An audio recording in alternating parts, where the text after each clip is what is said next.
വാർത്ത, ഒരു വോട്ടർ കുഴഞ്ഞു വീണ് മരിച്ചു എന്ന വാർത്തയാണ് വരുന്നത്. കണ്ണൂരിൽ വോട്ട് ചെയ്യാനെത്തിയ യുവാവാണ് കുഴഞ്ഞു വീണ് മരിച്ചത്. മൊറാഴ സ്വദേശി KP സുധീഷാണ്. മൊറാഴ സൗത്ത് LP സ്കൂളിലാണ് വോട്ട് ചെയ്യാനെത്തിയ വോട്ടർ കുഴഞ്ഞു വീണ് മരിച്ചു എന്നുള്ള ഒരു സങ്കടകരമായ വാർത്ത വരുന്നത്. ലോട്ടറി വിൽപ്പന തൊഴിലാളിയാണെന്ന് പറയുന്നു. മൃതദേഹം പരിയാരം മെഡിക്കൽ കോളേജിൽ മാറ്റിയിട്ടുമുണ്ട്. എന്ന് പറഞ്ഞാൽ നമ്മൾ ഈ ദിവസങ്ങളിൽ തെക്കൻ കേരളത്തിലും ജനങ്ങൾ പോളിംഗ് ബൂത്തിലേക്ക് എത്തിയ ദിവസങ്ങളിൽ ഇത്തരമുള്ള 1-2 വാർത്തകൾ നമ്മൾ കണ്ടു. വടക്കൻ കേരളത്തിലും സമാനമായ ഈ പോളിംഗ് ബൂത്തിലേക്ക് എത്തിയ ആളുകൾ കുഴഞ്ഞു വീണ് മരിക്കുന്ന സാഹചര്യം കാണുന്നു. സങ്കടകരമായ വാർത്തയാണ്. ദീപക് ധർമ്മടമാണ് ആ വാർത്തയുടെ വിവരങ്ങൾ. ദീപക് ചേരുന്നു. ദീപക്, ലോട്ടറി തൊഴിലാളിയാണെന്ന് അറിയാൻ കഴിയും, ലോട്ടറി വിൽപ്പന തൊഴിലാളിയാണെന്ന് അറിയാൻ കഴിയും, യുവാവാണെന്ന് തോന്നുന്നു അല്ലേ?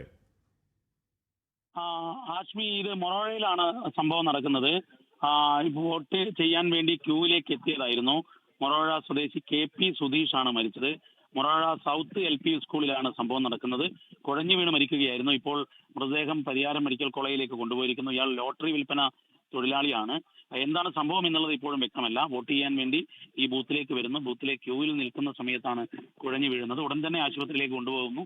എന്നാൽ ആ സമയത്ത് അദ്ദേഹം മരിച്ചിരുന്നു. ഹൃദയാഘാതമായിരിക്കും എന്നുള്ളതാണ് സംശയിക്കുന്നത്. ഏതായാലും ഈ വോട്ടിംഗ് ദിനത്തിൽ ജനാധിപത്യ പ്രക്രിയയുടെ ഭാഗമാകുന്ന സമയത്ത് ഒരാളുടെ മരണമുണ്ടായിരിക്കുകയാണ്. ആശ്മി, മരിച്ചു എന്ന വാർത്തയുടെ വിവരങ്ങൾ, അതിന്റെ വിശദാംശങ്ങൾ പറയായിരുന്നു ദീപക് ധർമ്മടം. മൊറാഴ സ്വദേശി KP സുധീഷാണ് വോട്ട് ചെയ്യാനെത്തവേ കുഴഞ്ഞു വീണ് മരിച്ചത്.